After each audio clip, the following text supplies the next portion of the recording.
یہ قرآن ایک بابرکت کتاب ہے جسے ہم نے آپ صلی اللہ علیہ وسلم پر نازل کیا تاکہ لوگ اس پہ غور اور فکر کریں اور تاکہ اہل فہم اس سے نصیحت حاصل کریں۔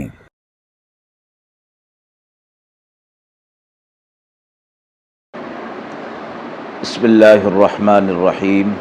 السلام علیکم ورحمۃ اللہ وبرکاتہ۔ ناظرین کرام، درس قرآن مجید کے آج کے اس پروگرام میں ہم سورۃ النحل کی آیت نمبر 35 تا 40 کا ترجمہ اور تفسیر پیش کر رہے ہیں، اور آخر میں پوچھے گئے سوال کا جواب ہوگا۔ اعوذ باللہ من الشیطان الرجیم، بسم اللہ الرحمن الرحیم۔ وقال الذين أشركوا لو شاء الله ما عبدنا من دونه من شيء نحن ولا آباؤنا ولا حرمنا من دونه من شيء كذلك فعل الذين من قبلهم فهل على الرسل إلا البلاغ المبين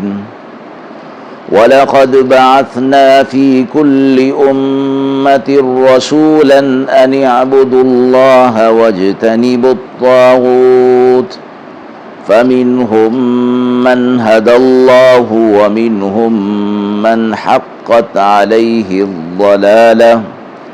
فسيروا في الأرض فانظروا كيف كان عاقبة المكذبين إن تحرص على هداهم فإن الله لا يهدي من يضل وما لهم من ناصرين وأقسموا بالله جهد أيمانهم لا يبعث الله من يموت بلى وعدا عليه حقا ولكن أكثر الناس لا يعلمون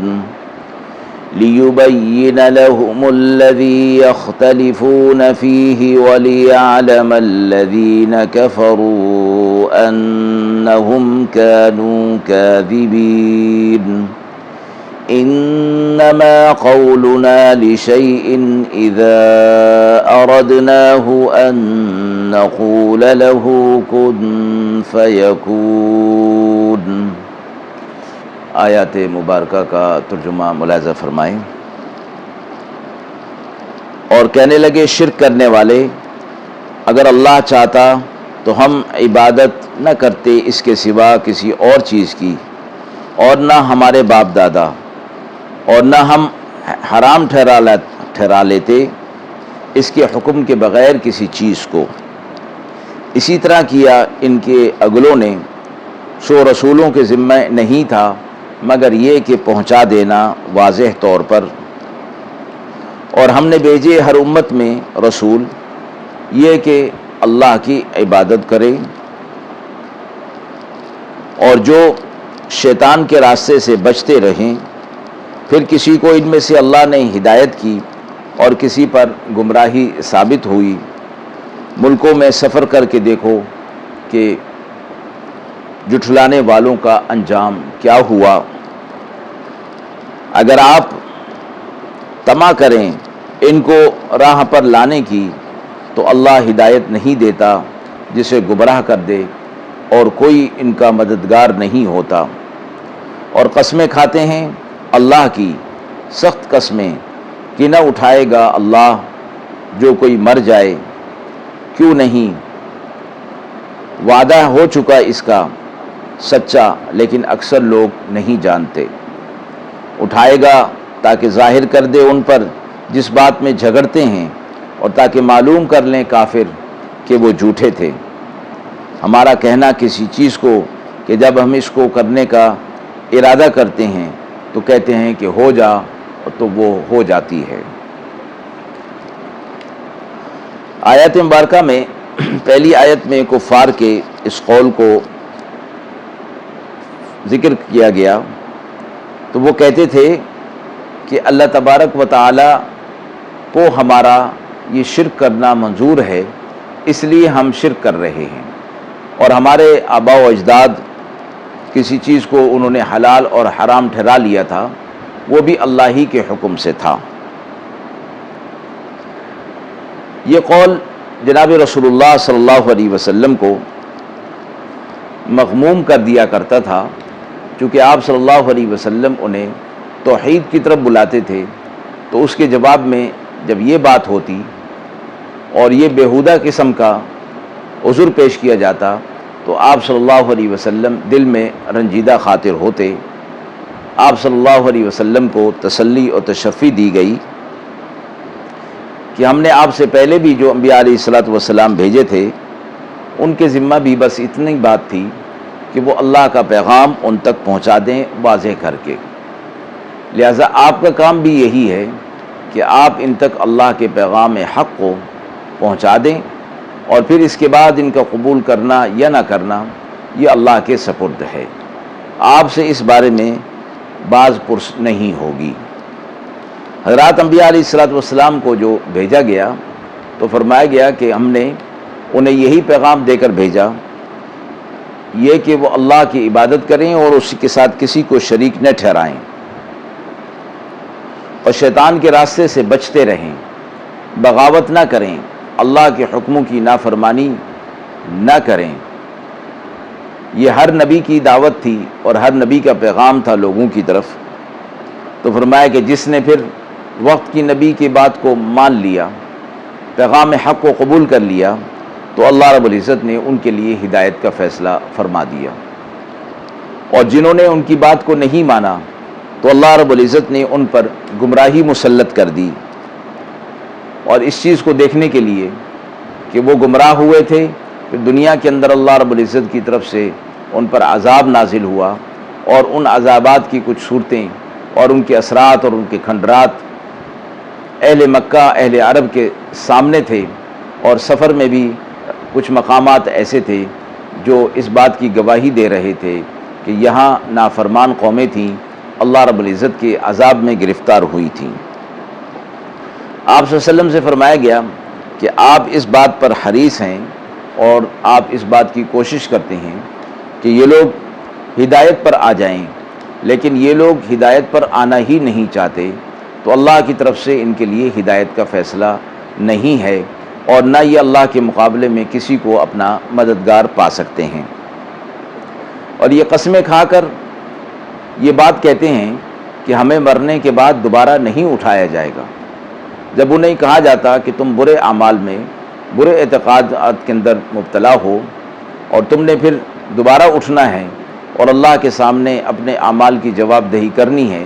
تو وہ قسمیں کھاتے اور کہتے کہ ہمیں دوبارہ زندہ نہیں ہونا ہے۔ اللہ نے فرمایا کہ وعدہ اللہ کی طرف سے حق اور سچ ہو چکا ہے، اکثر لوگ اس بات کا علم نہیں رکھتے، لیکن اللہ رب العزت کی طرف سے جو وعدہ ہے وہ وعدہ ہر صورت میں پورا ہوگا، یعنی قیامت آئے گی اور انہیں دوبارہ زندگی دی جائے گی۔ اور اس لیے بھی وہ دن قائم ہونا ضروری ہے کہ اللہ رب العزت اس دن اٹھائے گا، اور جس بات میں یہ جھگڑا کر رہے ہیں یعنی قیامت کے دن دوبارہ اٹھائے جانے پر،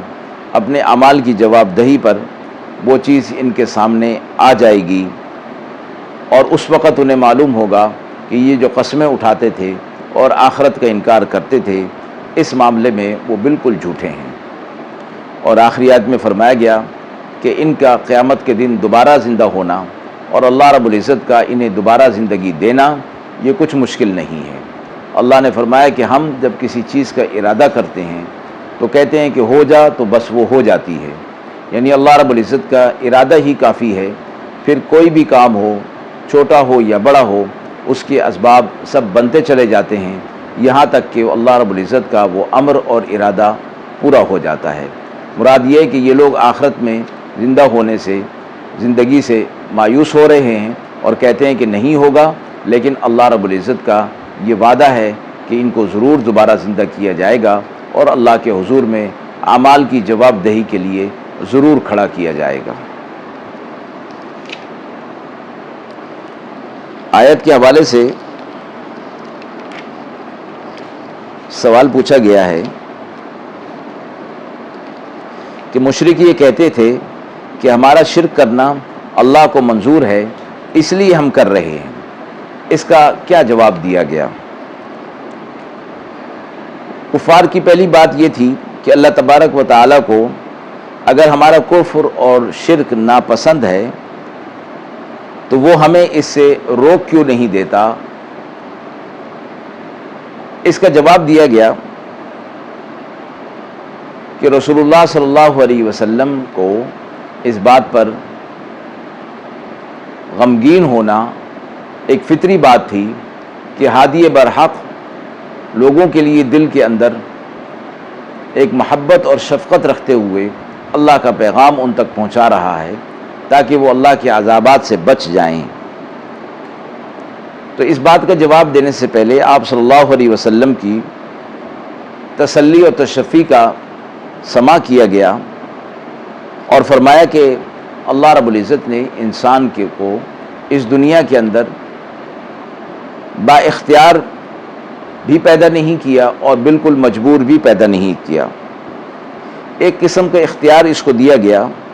اسی اختیار کو وہ اللہ کی اطاعت میں استعمال کرے تو ثواب اور نافرمانی میں استعمال کرے تو عذاب کے وعدے ہیں. اگر اللہ کی فرما برداری کے اندر استعمال کرے تو ثواب کا وعدہ ہے،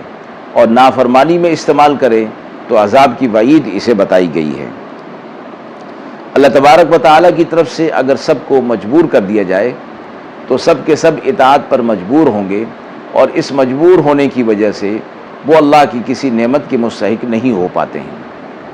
یہ اطاعت اور عبادت کا اختیار ان کو دیا گیا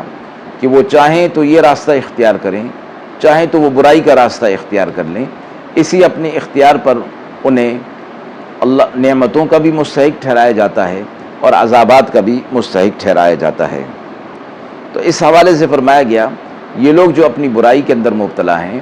اور اپنے اس برے عمل کو اللہ رب العزت کی طرف نسبت کر رہے ہیں، فرمایا کہ یہ اپنے برے اعمال پر پردہ ڈالنے کی کوشش کر رہے ہیں،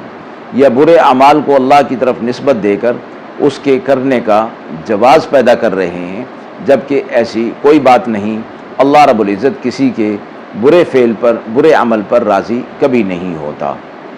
وآخر دعوانا ان الحمد للہ رب العالمین.